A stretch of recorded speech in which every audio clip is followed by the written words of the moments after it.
Днес ще ви разкажа моята история «Пътят от антибиотиците към истинското изцеление».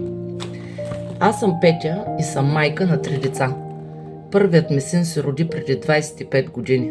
Едно напълно здраво, красиво и спокойно бебе. Роди се по естествен начин, кърмех си го, всичко изглеждаше нормално.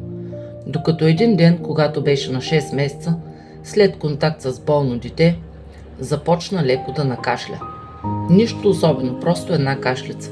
Заведах го на първия му преглед при педиатър. И още тогава, без да се колебае, лекарят изписа първият му антибиотик. Това беше и началото на един дълъг, изтощителен и страшен път. Завъртането в кръга на антибиотиците. От този момент се завъртяхме в омагьосания кръг. Всеки месец ново заболяване, всяка кашлица антибиотик, всяка хрема, капки и антибиотик. Така до навършването на 5 годишна възраст детето ми беше преминало през няколко спастични бронхита, бронхоспазми, няколко пневмонии. Лежали сме в детско отделение повече пъти, отколкото една майка би могла да понесе спокойно. Когато навърши 5 години, диагнозата вече беше ясна. Астма, помпичка, втора помпичка, лекарства, без които не можеше да диша.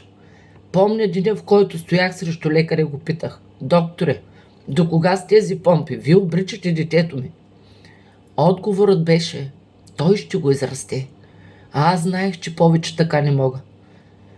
В този момент съдбата ме срещна с една майка, жена, която ме погледна с разбиране и ми каза: „Има и друг начин.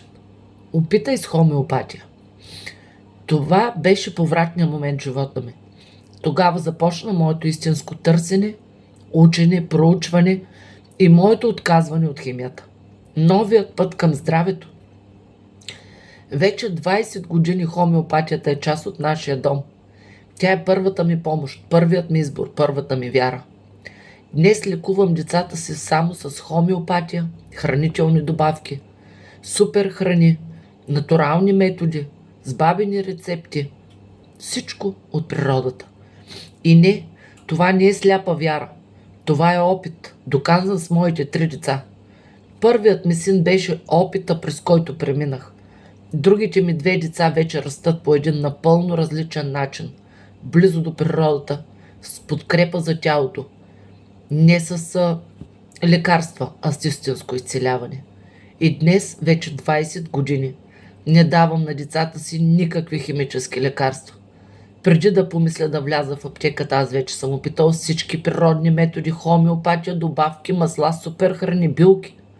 И най-важното, те са здрави, устойчиви, силни, с крепки имунитети, изградени не чрез потискане, а чрез подкрепа.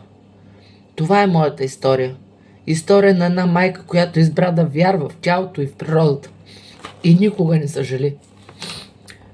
Ако и ти в момента се намираш в омагьосаната въртележка на медицината и търсиш по-безопасен и щадящ начин на лечение на теб, на децата, на семейството, на някой близък, се свържи с мен.